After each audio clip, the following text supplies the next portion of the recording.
is Dan Kuhn. I'm the owner of Ton Pottery here in Millvale, Pennsylvania.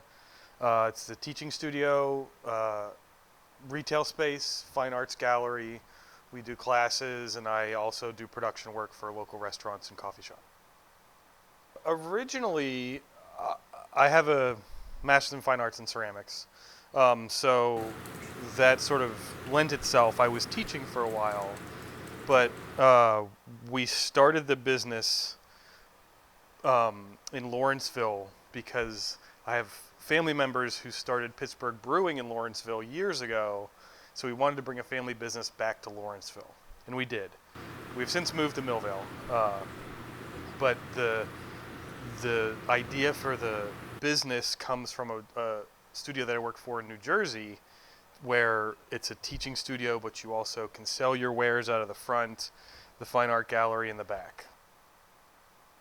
Ton is one of the German words for clay. So my great-great-grandfather who started Pittsburgh Brewing, his last name was Fraunheim, and his partner's name was Vilsack, both very German names. So one of the things in Pennsylvania is that when you start a business, you can't do anything until you come up with a fictitious name. So we couldn't open a bank account, we couldn't get any funding, we couldn't start a Kickstarter, we couldn't do anything. So we had to come up with a name, and that's really sort of the one that stuck. The being a German word for clay, my last name being Kuhn, my ancestors' names are very German, so that was the idea. So it's a unique business, sort of in the tri-state area, to have a teaching studio, a retail space, and a fine art gallery. So we're sort of one of a kind. There are some not-for-profit organizations like us, but we're the only family-owned business like this in the area. So it's constantly changing.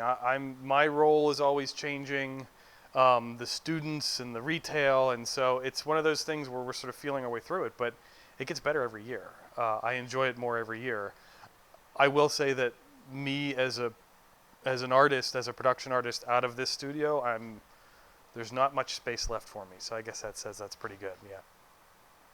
Okay, so I think it's important. I think if you do a lot of traveling, even just around the United States, some cities have a very clear, organized arts section of the city. They also have directories and all that stuff. Pittsburgh doesn't have anything like that, and Pittsburgh is also a very spread out community. Western Pennsylvania, there's art everywhere. So it's important for people to know if they're coming into the city how to get to it. And also if you've lived here and you say to yourself, I've heard about the mattress factory. I have no idea where it is. I've heard about Falling Water. How do I get there?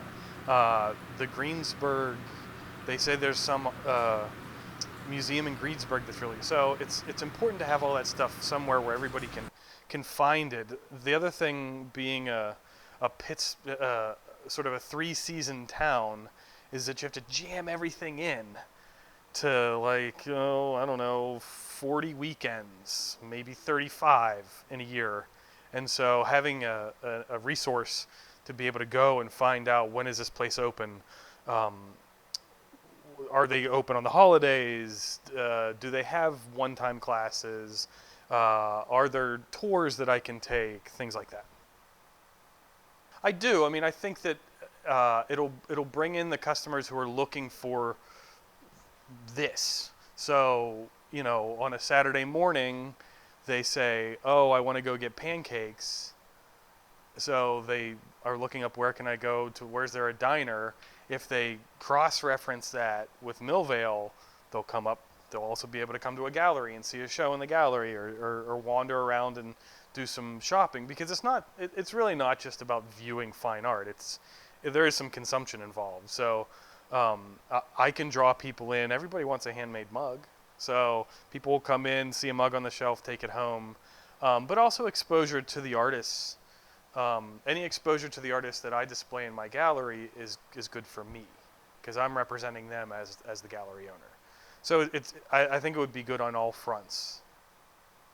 Well, so I think one of the things that has happened is as the print media has gone away. There has been less emphasis on the arts in the sense of mass media for, consumption for everybody.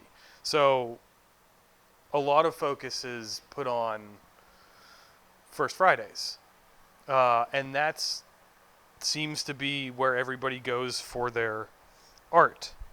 At this point, that's not anywhere near where all the art is. It's just one corridor of Pittsburgh, and it's a lot of it is the same folks over and over again. So to be able to see not only where to go, but also see artist profiles, collaborative works, local murals, things like that, and create discussion about it, I think is very important.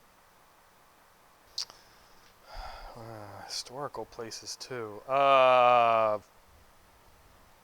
75. 400 is a big number. I mean, that's what makes it great, is that Bushy Run can be involved with Ton Pottery, can be involved with the Warhol Museum. All in the same place, they can be referenced. It's pretty amazing.